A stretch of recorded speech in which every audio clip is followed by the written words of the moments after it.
Bowling की planning की बात कर रहे हैं आलिया या मैं आपसे बैटिंग की प्लानिंग के बारे में बात करना चाहता हूं। आप ठीक है, मिडिल ऑर्डर के मसाइल हैं, ठीक है, स्ट्राइक रेट्स के मसाइल हैं, लेकिन जब पाकिस्तान पहले बैटिंग करता है तो आपको ऐसा लगता है कि हमारे पास प्लान नहीं होता? क्या हम ये सोच के नहीं आते कि ये पिच है, इस पे इतने रन होने चाहिए? बिकॉज हमारे ओपनर्स जिस तरह से खेलते हैं वो उस तरह से खेलते हैं, हमारा मिडिल ऑर्डर भी उसी रफ्तार से खेलता है। अगर हमने पावर हिटर ऐड किए हुए हैं, ऊपर से हमें स्लो स्टार्ट मिला है, तो ओपनर भी क्यों, तो मिडिल ऑर्डर भी क्या रन अप बॉल खेले या थोड़ी सी एटलीस्ट इंटेंट तो दिखाए कि हम 150 160 की तरफ जाएं?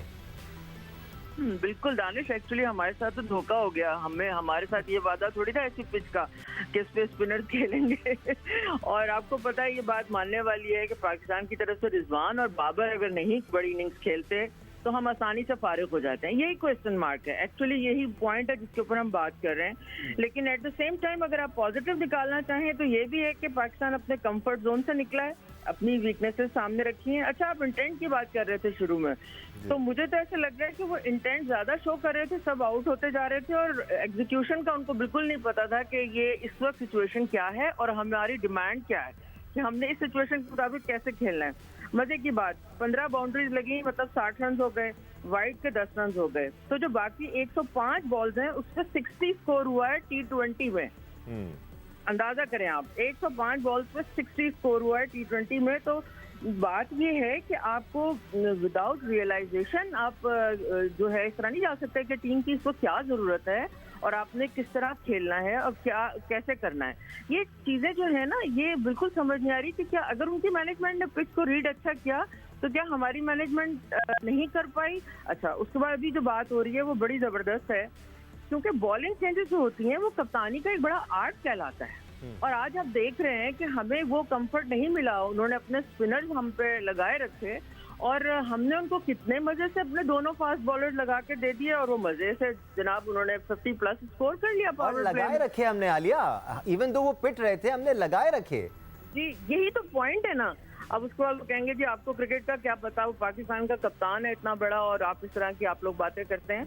और लेकिन ये हैरत होती है कि भाई हैरत हो रही है कि आप लोग क्या कर रहे हैं। और हारना जीतना नहीं है पॉइंट, क्रिकेट में हारना जीतना होता रहता है, लेकिन किस तरह हारना जीतना है और कौन सी वीकनेसेस हैं जिनके ऊपर आप काम कर रहे हैं, दिखाई दे रहे हैं काम करते हुए या नहीं, ये बहुत इंपॉर्टेंट है। पॉइंट बात यही हो रही है आलिया, एक ब्रेक की तरफ भी हमें जाना है। पॉइंट यही है कि कुछ सवालिया निशान हैं। ठीक है आलिया, आपकी तरफ आऊंगा। सबसे पहले तो ये सवाल कि चेंज क्या होना चाहिए, कंसिडरिंग कि 2.5-3 साल में हमने इस टीम को डेवलप किया है, हमने अपॉर्चुनिटीज दी हैं और इस सोच के साथ दी है कि एक बड़े इवेंट को अप्रोच कर रहे हैं हम। तो आपकी नज़र में क्या चेंज होनी चाहिए, और अगर होनी चाहिए तो फिर क्या होनी चाहिए? मेरा नहीं ख्याल कि कोई भी और चेंज होगी एक्सेप्ट फखर के आने के, क्योंकि वो आ जाएंगे टीम में। या बिल्कुल ठीक कह रहे हैं। और इसके अलावा इस स्टेज पे तो चेंजेस आप क्या करेंगे, होने भी नहीं चाहिए। और आईसीसी ने भी एक टाइम है पर्टिकुलर जिसके अंदर आपने करनी होती है चेंजेस। वैसे भी आपने इतना इन्वेस्ट किया इनके ऊपर, आज पे बैक टाइम था एक्चुअली ना, बहुत पे बैक टाइम था मिडिल ऑर्डर के पास। काफी सारे पे बैक टाइम आ गए वैसे आलिया, काफी सारे मौके मिल गए इनको। बिल्कुल, लेकिन उनके पास क्योंकि ये बहुत शिकायत रहती है ना कि बाबर और रिजवान सारे ओवर्स ले जाते हैं और फिर एवरेज छोड़ देते हैं बेचारों के ऊपर, तो उन सबके पास आज वो टाइम था कि जिसमें वो परफॉर्म करके बताते। प्रॉब्लम जो है वो, मुझे फिर सब जो है बहुत बुरा भला कहेंगे, लेकिन प्रॉब्लम जो है ना वो ये है कि हमारे पास क्वालिटी नहीं है, हमारे पास क्वालिटी प्लेयर्स नहीं है। देखिए, इफ्तिखार अहमद ने 250 ऑस्ट्रेलिया में जरूर की हैं, इसलिए बहुत अच्छे प्लेयर हैं, लेकिन उनकी पीएसएल में 18 की एवरेज है, ठीक है, T20 में। तो ये जरा देखने वाली चीजें हैं ना। अब मसला ये है कि हमने ही शोर इतना मचाया था कि शान मसूद को लेके आए ताकि हमें कोई बीच में एंकर कर सके, कोई स्ट्रेंथन करे, कोई इनिंग्स बनाने वाला हो। अब शान जो है वो भी अनफॉर्चुनेटली नहीं चल पा रहे, तो अब करें तो क्या करें। अब देखना ये है कि हम इस वक्त, मुझे ऐसा लगता है हम अभी तक उसी मरहले में हैं कि T20 के जो प्लेयर्स होते हैं पर्टिकुलर क्वालिटी प्लेयर्स, वो हमारे पास नहीं है। उनको डेवलप करने में कुछ वक्त हमें लगेगा, आप यकीन रखें इस बात का। अभी मुझे एक वो लाइन पढ़ के ना टिकर की बड़ी हंसी आ रही है, उस पर लिखा हुआ है कि 25 रन बना के आसिफ अली नाकाबिले शिकस्त रहे हैं।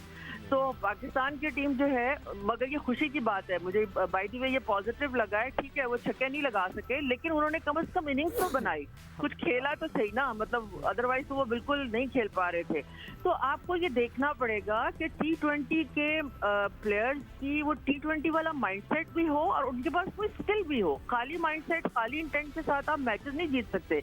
एग्जीक्यूशन जो है वो इम्पोर्टेंट है, जैसे हमने देखा कि आज जिस तरह से न्यूजीलैंड के प्लेयर्स खेले। और दूसरा वरीक पॉइंट जो है ना दानिश, वो बहुत ज्यादा वो ये है कि हमारे इस जनरेशन में कोई भी प्लेयर जो है ना वो अच्छा नहीं खेल पा रहा है स्पिनर्स को।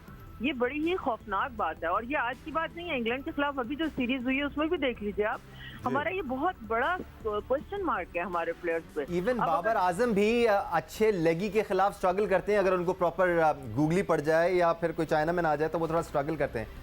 Alia, you want to add something to that? बिल्कुल, अगर आप बात करें मैनेजमेंट पे कि जी ये क्या हो रहा है, तो वो तो कहते हैं स्टेज पे कोई सिखाया नहीं जा सकता।